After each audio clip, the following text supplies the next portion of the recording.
जय श्री राधा रानी सरकार की, जय श्री कृष्ण भगवान की, जय श्रीमद् भागवत महापुराण की, जय सदगुरुदेव श्री बंसी वाले महाराज की। श्रीमद् भागवत महापुराण के 10वें स्कंद के अध्याय 57 की कथा आज हम आपको सुनाने जा रहे हैं। इस अध्याय का नाम है सत्रजित की मृत्यु। राजा परीक्षित से आगे की कथा का वर्णन करते हुए श्री सुखदेव जी महाराज कहने लगे हैं कि हे राजन, एक दिन किसी ने द्वारिकापुरी में आकर श्री कृष्ण और बलराम को यह समाचार सुनाया कि दुर्योधन ने युधिष्ठिर आदि पांचों भाइयों को लाक्षागृह में रखकर अग्नि लगवा दी है, जिससे वे सब लोग अपनी माता के सहित जलकर भस्म हो गए हैं। इस समाचार को सुनकर श्री कृष्ण और बलराम जी अपनी बुआ कुंती तथा पांडवों की सुधि लेने के लिए रथ पर चढ़कर हस्तिनापुर को गए हैं। वहां उन्होंने देखा कि धृतराष्ट्र आदि उदास बैठे हैं तथा भीष्म पितामह और द्रोणाचार्य की आंखों से आंसू बह रहे हैं और गांधारी आदि भी सब रो रही हैं। पांडवों के बारे में जब पूछा तो किसी ने कोई उत्तर नहीं दिया। विदुर ने उन्हें अकेले में धीरे से ये बता दिया कि दुर्योधन आदि ने पांचों भाइयों के प्राण लेने में कोई कसर नहीं रखी थी, परंतु आपकी कृपा से वे सब बच गए हैं। प्रभु कृपा करते हैं तो भक्त की रक्षा हो ही जाती है। आज भगवान पांडवों की सुधि लेने के लिए हस्तिनापुर आए हैं और विदुर जी ने उन्हें बताया है कि पांडव सकुशल हैं, आपकी कृपा है। विदुर जी जानते थे कि श्री कृष्ण ही भगवान हैं, उनकी इच्छा के बिना कुछ नहीं हो सकता है। इसी कारण विदुर जी ने उन्हें कहा कि आपकी कृपा से वे सब बच गए हैं। भगवान की कृपा होती है तो चमत्कार भी होते हैं। और उधर जब श्री कृष्ण बलराम हस्तिनापुर चले गए तो शतधन्वा के पास जाकर अक्रूर तथा कृतवर्मा ने ये कहा कि हे शतधन्वा, सत्यभामा की मंगनी तुम्हारे साथ हुई थी, परंतु सत्रजित ने उसका विवाह तुम्हारे साथ नहीं किया। सजातियों में तुम्हारी बड़ी बदनामी हुई है। इस समय श्री कृष्ण बलराम जी हस्तिनापुर गए हैं, सो अच्छा मौका है, अतः तुम अपना बदला सत्रजित से निकाल लो। ये सुनकर शतधन्वा रात्रि के समय सत्रजित के घर आया है और वहां सोते हुए सत्रजित को मारकर स्यमंतक मणि तथा स्वर्ण आदि वहां से लेकर निकल गया। घर आकर शतधन्वा ने सोचा कि सत्रजित को मारकर मैंने श्री मुरली मनोहर से वैर लिया है, सो ना जाने वे मेरी कैसी दशा करेंगे। इधर सत्रजित की मृत्यु होने पर उसकी स्त्री ने सत्यभामा को बुला भेजा है। जब सत्यभामा ने अपने पिता को मरा हुआ देखा तो उसी समय रथ पर चढ़कर श्री कृष्ण जी के पास हस्तिनापुर जा पहुंची है। जब श्री मुरली मनोहर ने सत्यभामा को देखा तो आश्चर्यचकित हुए हैं। उसके आने का कारण पूछा है।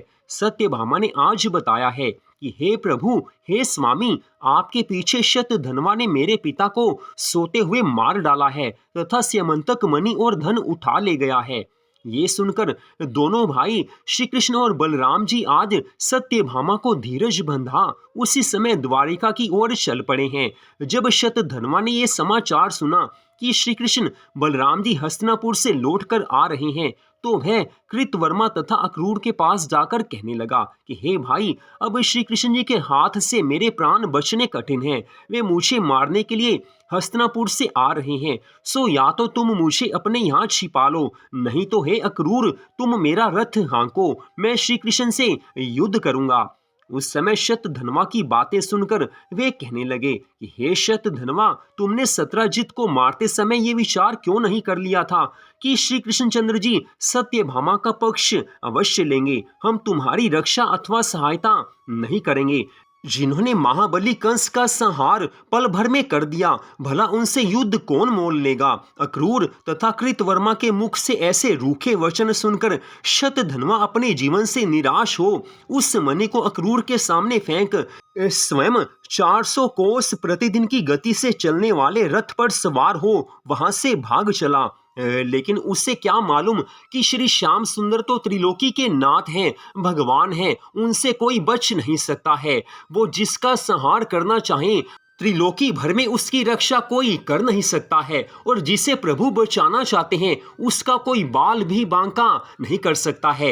ये प्रभु का नियम है। हर युग में ये नियम समान रहता है, चाहे वो सतयुग हो, चाहे त्रेता युग हो, द्वापर युग हो, चाहे आजकल का कलयुग हो। भगवान जिसकी रक्षा करना चाहते हैं, अपने भक्त की अगर भगवान रक्षा करना चाहते हैं तो आज भी ऐसे भक्त का कोई भी बाल बांका नहीं कर सकता है। इस कारण प्रभु पर विश्वास करके भगवान की भक्ति में लगे रहना चाहिए।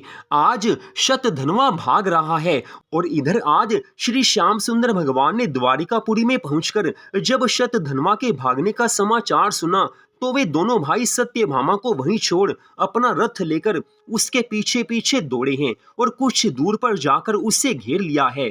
श्री श्याम सुंदर के रथ की आहट सुनकर वह पैदल भागने लगा। ऐसा देखकर आज भगवान श्री कृष्ण जी बलराम जी को रथ पर छोड़कर स्वयं उसके पीछे पीछे भागे हैं और वहां पहुंचकर अपने सुदर्शन चक्र से आज शतधन्वा का मस्तक काट लिया है। शतधन्वा को उसके किए हुए पापों की सजा मिली है। हे राजा परीक्षित, उस समय जब श्री कृष्ण जी को उसके पास मणि नहीं मिली तो उन्होंने बलराम जी के पास जाकर कहा, शतधन्वा पर मणि नहीं, यह अचरज की बात, कहाँ लोप वह है गई, समझ न आवे तात। हे भाई, उसके पास तो मणि नहीं है। उस समय श्री बलराम जी ने अपने मन में ये सोचा है कि श्री श्याम सुंदर को मणि तो मिल गई है, परंतु वे मुझसे छिपाकर उसे सत्यभामा को देना चाहते हैं। ऐसा विचार मन में ही छिपाकर उन्होंने श्री कृष्ण जी से कहा है कि हे भैया, तुम द्वारिका जाकर मणि की तलाश करो, मैं जनकपुरी देखने के बाद लौटूंगा। हे राजा परीक्षित, श्री मुरली मनोहर तो द्वारिकापुरी लौट आए हैं और बलराम जी जनकपुर में जा पहुंचे हैं। वहां के राजा ने जब बलभद्र जी के आगमन का समाचार सुना तो उन्होंने मंत्रियों सहित आगे जाकर उनका स्वागत सत्कार किया है। जब राजा दुर्योधन ने ऐसा समाचार सुना कि बलराम जी जनकपुर में ठहरे हुए हैं तो वह भी वहां गया और श्री बलराम जी को बड़े आदर से अपने यहाँ लिवा लाया है।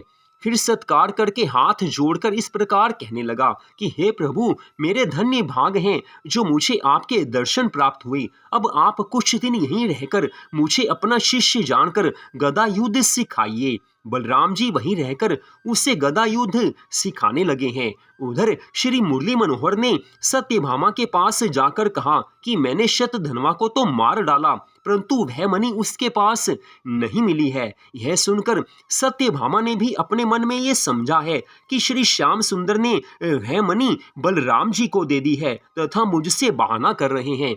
अब यहाँ पर लीला के रहस्य की बात यह है कि भगवान कभी भी किसी के सामने पूरी तरह से प्रकट नहीं होते हैं। भगवान की महिमा को, भगवान की लीला को बलराम जी भी नहीं समझ सकते हैं, तो और किसी की तो बात ही क्या है। बलराम जी समझ रहे हैं कि मणि भगवान श्री कृष्ण जी के पास है, सत्यभामा को देना चाहते हैं, लेकिन सत्यभामा ये समझ रही हैं कि त्रिलोकी के नाथ भगवान श्री कृष्ण जी ने उस मणि को बलराम जी को दे दिया है। लेकिन यहाँ पर रहस्य की बात यह है कि चाहे वो श्री बलराम जी हो, चाहे सत्यभामा हो, उन्हें भगवान के वचनों पर विश्वास करना चाहिए था, क्योंकि भगवान कभी झूठ नहीं बोलते हैं। भगवान का नाम एक सत्य भी है, भगवान सत्य स्वरूप है, भगवान कभी झूठ नहीं बोलते। लेकिन जब माया का पर्दा आंखों पर पड़ जाता है, फिर उस समय चाहे वो बलराम जी हो, चाहे सत्यभामा हो, कोई भी भगवान की लीला को, कोई भी भगवान की माया को पहचान नहीं पाता है।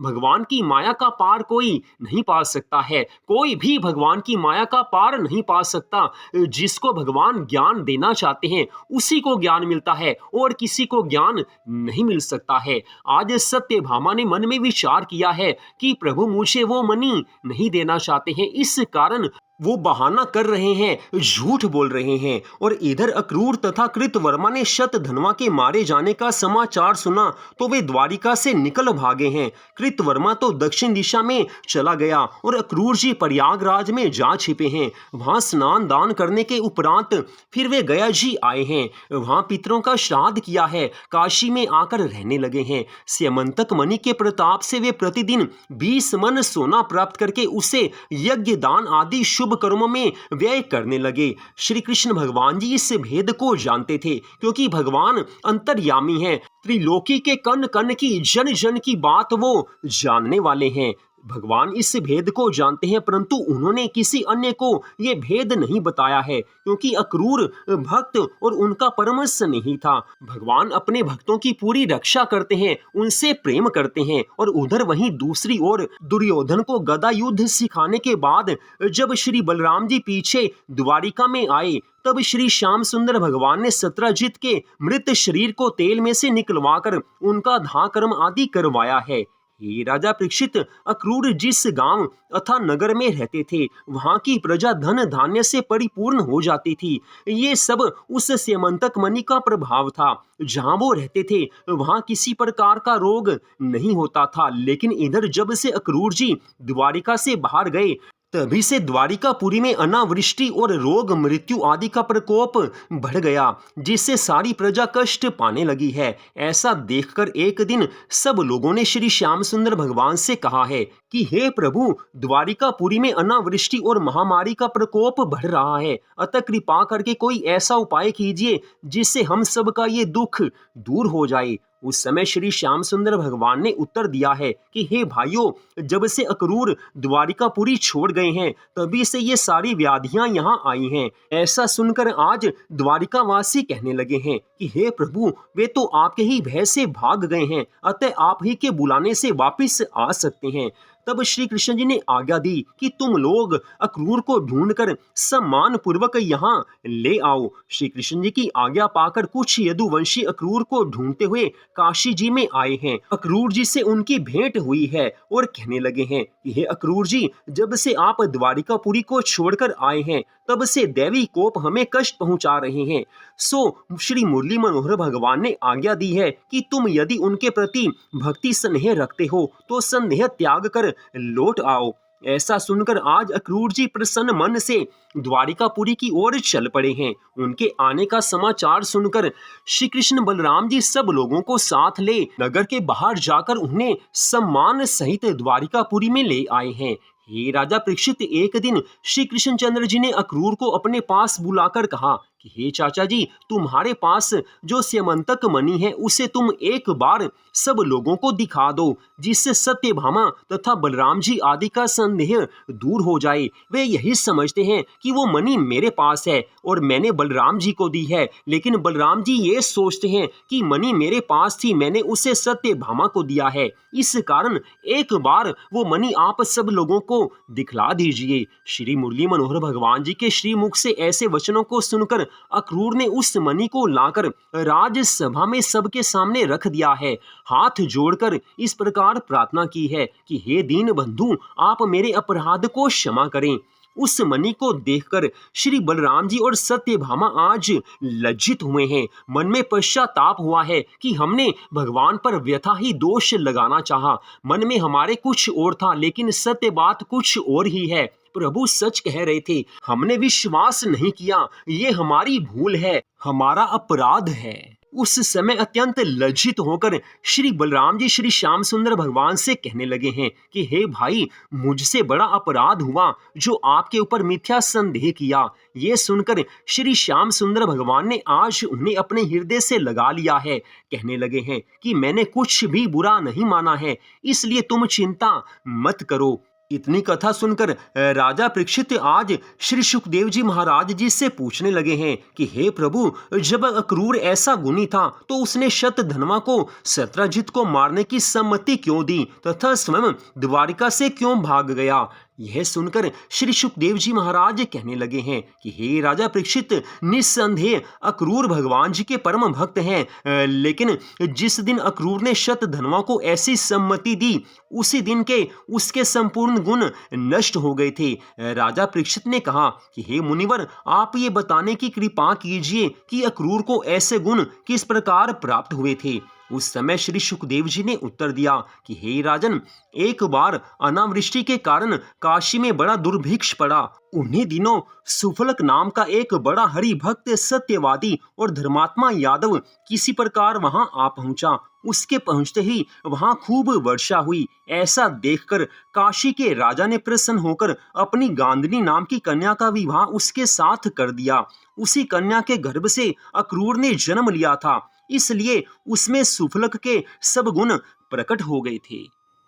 तो यहीं पर आज की इस परम सुंदर कथा का विश्राम होता है। इस कथा से स्पष्ट पता चलता है कि भगवान की लीला का पार, भगवान की महिमा का पार कोई भी नहीं पा सकता है। भगवान के चरणों में भक्ति स्नेह रखते हुए हर क्षण भगवान को याद रखना चाहिए। भगवान से ऐसी प्रार्थना करनी चाहिए कि हे प्रभु, मुझे सद्बुद्धि दीजिए, मुझे ऐसी बुद्धि दीजिए जो सदा आपके चरण कमलों में लगी रहे। मुझे ऐसा सुंदर मन प्रदान करें ताकि मेरा मन आपके चरणों में लगा रहे, मेरा मन संसार में नहीं लगे। ऐसी प्रार्थना प्रभु से करनी चाहिए। लेकिन आजकल के सब लोग भगवान से धन संपत्ति तो मांगते हैं, संसार की इच्छाएं भगवान के सामने रख देते हैं, लेकिन भगवान की भक्ति मांगना कोई नहीं चाहता है, भगवान से प्रेम कोई करना नहीं चाहता। संसार की वस्तुएं हम सब भगवान से मांग लेते हैं, लेकिन भक्त तो वही है, भवसागर से पार तो वही होता है जो भगवान से केवल भगवान की भक्ति के लिए याचना करता है, भगवान से केवल भगवत प्रेम के लिए बात करता है, भगवान से केवल प्रेम चाहता है, केवल भगवान का प्रेम चाहता है, केवल हर क्षण भगवान को याद करने के लिए प्रार्थना करता है। अगर हम भगवान से प्रार्थना करें कि हे प्रभु, हर क्षण आपकी याद आए, ऐसी कृपा कीजिए, भव सागर से इसी जन्म में पार हो जाऊं, ऐसी कृपा कीजिए, तो आज भी प्रभु ऐसी मनोकामनाओं को पूर्ण करते हैं। तो इस कथा को आपने सुना, आप सबका हार्दिक धन्यवाद। जय श्री राधा रानी सरकार की, जय श्री कृष्ण भगवान की, जय सद्गुरुदेव श्री बंसी वाले महाराज की, जय श्रीमद् भागवत महापुराण की। जय जय श्री राधे, जय जय श्री राधे, जय जय श्री राधे श्याम।